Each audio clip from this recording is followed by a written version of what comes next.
Towson, a chance to sort of exhale. I've been paying a little bit more attention to the Capitals, the Ric Flair 30 for 30, a little bit of basketball here and again. It's a red zone this weekend.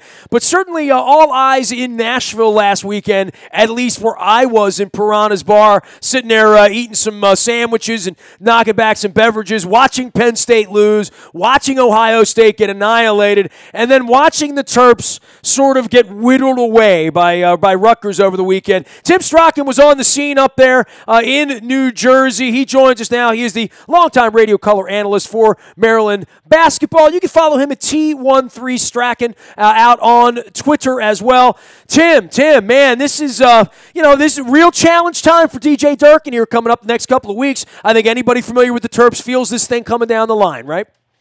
Well, I said after the game, the margin of error is even smaller now with 3 more games to go, 2 more that they need for bowl eligibility, and they're not going to be favored in any of the 3 games. And at the beginning of the season, you thought maybe the Michigan State game was one you could pencil in as a possible win. Now, maybe Michigan is the the only one that's truly possible on paper.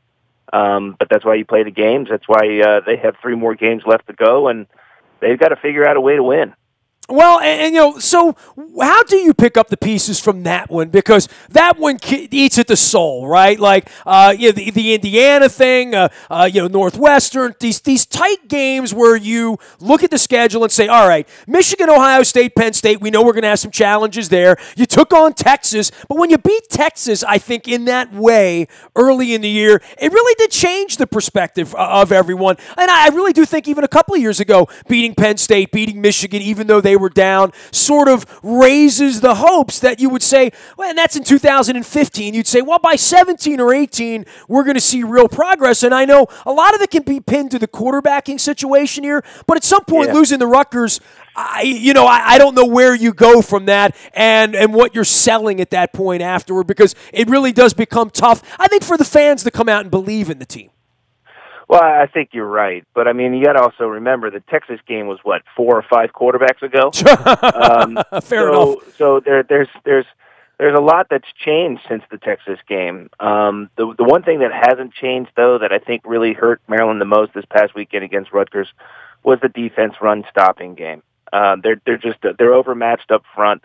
I don't want to criticize kids who are trying their best in college, but they're just physically overmatched right now, and that's why teams are racking up so many rushing yardage and controlling the ball, controlling the clock, and that was the most that really hurt Maryland in terms of what Rutgers did to them. But the other flip side is that what happened this past weekend against Rutgers was missed opportunities and shooting themselves in the foot. There was a dropped touchdown in the end zone by Tavon Jacobs that would have put them up probably enough to win that game. Instead, they had to settle for the field goal. There was some other things that just didn't go their way in this game, and Rutgers is on the rise just like Maryland is, and Maryland's got it's not even, I don't even think it's arguable. They got the hardest schedule in the country, and they were going to have a tough road to hoe the entire season, and we've seen that now play out in games like UCF and Rutgers. Northwestern, games that were there for Maryland to win, but they just weren't able to figure out a way to win them. And they still mathematically have a chance to make something of the season. But I think in the big picture, what fans have to realize is that DJ Durkin does have this program pointed the right direction, headed in the right direction. And despite the record they may have at the end of all this, it may not be very good, but the product on the field certainly is better than what we've seen in years past. He is Tim Strachan. He can be found out on the Terps Radio Network. He'll be calling the action this weekend. We got 3 incredibly difficult games coming down the pipeline here, with Michigan first at home this week, then off to East Lansing next week, and then Thanksgiving weekend, of course, the Penn State game on the 25th. You can follow Tim's work out on Twitter at T13 Strachan. That's Strachan. And, while I was watching the Maryland game, there was part of this where I saw Kirk Ferentz Terps up there, who I've known for 20-plus years from back in his days as the offensive coordinator under Ted Marchabrody here in the early Modell Ravens with John Ogden and Vinny Testaverde and Eric Zier and all that stuff. And anytime good things happen to him, I feel good about it. Anytime bad things happen to Penn State and Ohio State, I sort of take a lot of pride in that as well, and had long before Maryland got into the Big Ten, I would say. How I hate Ohio State. But that being said, I'm in Nashville, so there's a wide contingent of people there, bacheloretting and partying and footballing and all that stuff. And it really was kind of incredible to see these giants sort of go down in the middle of SEC country on a Saturday afternoon. But I think it also speaks to the rest of the conference and to the possibilities for all of these other teams that, hey, Michigan State's not dead yet. Iowa's not dead yet. Nebraska's going to rise again. And maybe even Maryland and Rutgers will, through recruiting, through the money that the Big Ten Network brings, through all of that, keep some kids at home, and maybe this thing will look a little bit more balanced. And I know the college football gods don't want that, and certainly the Big Ten would not want that being locked out of the national championship picture, but there's a real possibility of that happening right now. There is. I mean, on the national stage, Big Ten really hurt themselves this past weekend with some of the big dogs going down, especially in the East Division with Ohio State and Penn State. But as you said, Michigan State's, right now in control of their destiny on the East side. I think Wisconsin probably is Big Ten's best chance right now for getting into the college football playoff. They're playing extremely well.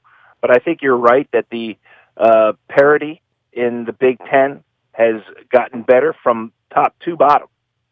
When you look at a team like Rutgers, who's starting to show that they're improving as well. Indiana looks better, right? A great job. Indiana's better. On the national stage, it's hurt them because now they don't have. They're not so top heavy right now with Ohio State and Penn State losing. But that's the beauty of college football, and I truly think that the Big Ten is the best football that's out there right now. And no disrespect to the SEC fans and ACC fans and Big 12 fans or Pac-12 fans, but I feel like Big Ten plays football the way football's supposed to be played, and unfortunately they all have to play each other, and right now they're eliminating each other on the national stage. But it is certainly good theater for Big Ten fans. Tim, how does this whole thing work out? I mean, certainly for Wisconsin, which now from a conference standpoint is the only hope out there. And look, dude, I'll have no problem rooting for Wisconsin against, Ohio State or whoever they're going to wind up playing in the end. And, that would be the thought. But there's also a thought that even at 13-0, maybe they wouldn't be considered at this point. That's just insane. That is insane. That's totally insane. For them to run the table, go to the Big Ten championship, and win the Big Ten championship and not get in would be a travesty. I think that would just be horrendous. But you got teams like Notre Dame out there. Notre Dame, if they beat Miami, they've got a pretty easy schedule from there on out, and they're likely going to be penciled in as an independent or whatever they are. Are they ACC independent? I don't know. In football, it's hard to figure out. Independently wealthy is what Notre Dame is. Exactly. They take over some of the Power 5 teams that had 2 losses.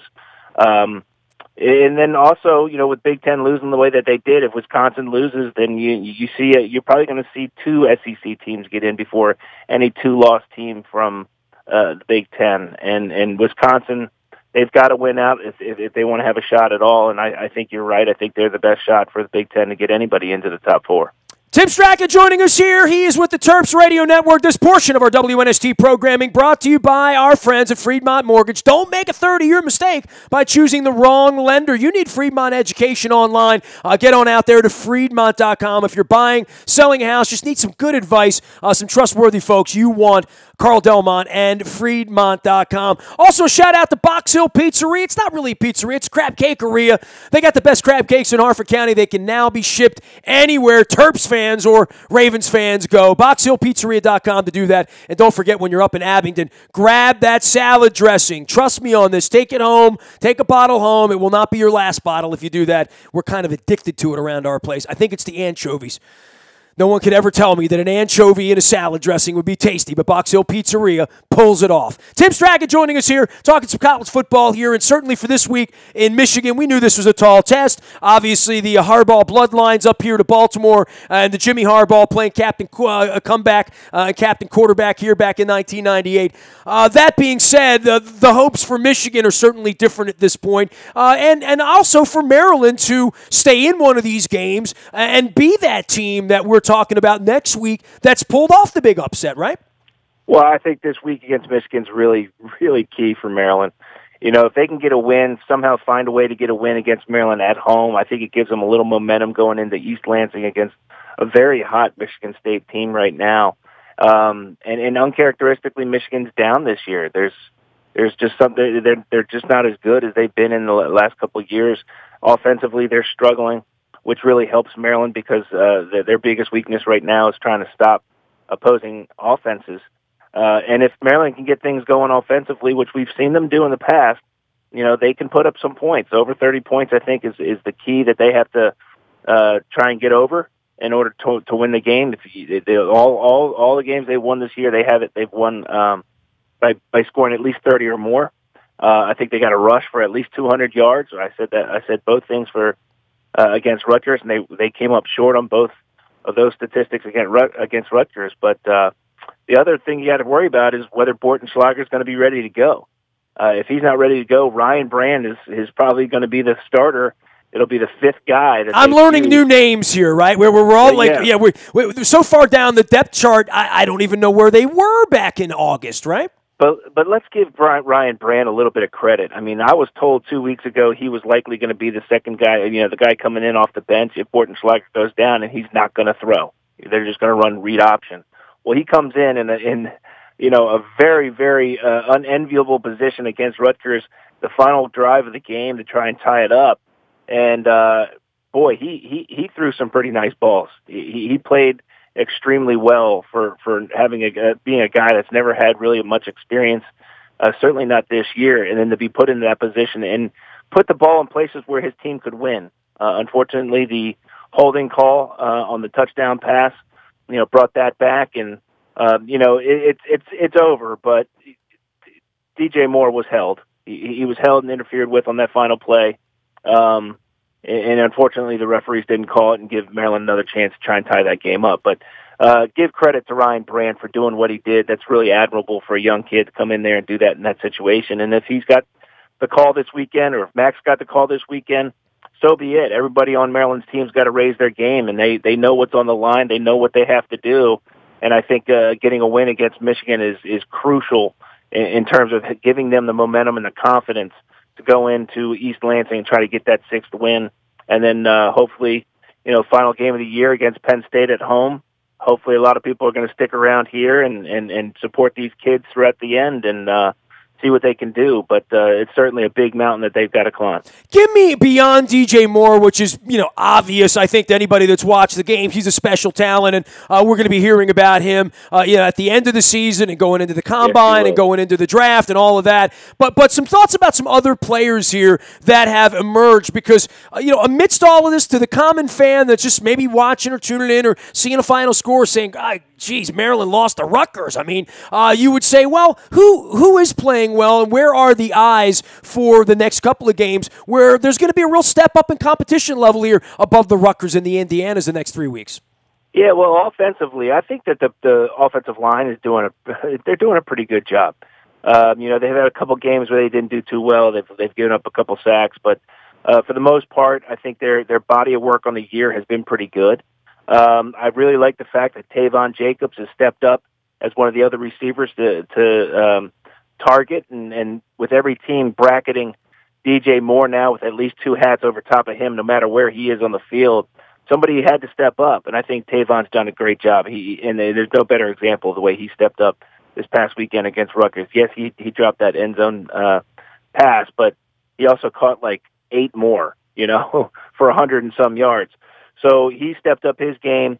I think that, you know, Ty Johnson is who he is. He's been held in check the last couple of games, but Lorenzo's picked up the slack there, and he's starting to get a little bit of momentum behind him, and he's running the ball extremely well. Jake Funk has done an incredible job, and not only just the offense, but in all the special teams that he plays. By the way, I'm wearing my Dundalk High alumni shirt, so man, I love that kid. Tell Jake Funk, I don't know whether to root for him or against him after what Damascus did to us a couple of years ago, but I do know his name. You got to love this kid, and I love it when he comes in the game. I said they're bringing in the funk, and he always does something special.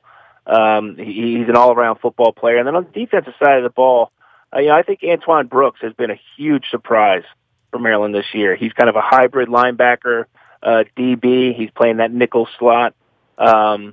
He's played extremely well. I don't think people really have given him enough credit for what he's been able to do. It's such a versatile position for him to be playing right now, and he's doing great in coverage. He's doing great in run support. I think Jermaine Carter Jr. is just as solid as he's always been. I think the back end has been doing a pretty good job in terms of coverage. It's just that, we're weak up on the line, and those guys are working their tails off. They're doing the best they can. They're rotating more guys in there, and, they got to find a way to stop the run and have a little bit more of a balanced attack on defense. But, there are some guys that are stepping up and stepping up in times where they really need it. But the one guy, if I had to pick him out outside of DJ Moore, who stepped up his game the most, I'd say it's probably Tavon Jacobs. Hey, man, always a pleasure to visit with you. And I know, it's tough sledding right now and tough keeping the candle lit here toward the end of the season. Certainly hoping for better results than we had last year, but very, very difficult when you're sitting here looking at Michigan, Michigan State, and Penn State, and you literally have no idea who the quarterback's going to be, right? Well, yeah, that's the difficult part, and that's just been so frustrating. But I think DJ has done, a great job with these kids. I think he's got them bought into that they can win any game that they're facing. They're on paper they're going to be the underdogs, but I wouldn't count these kids out. They're playing extremely hard. I think that the future still is bright in College Park.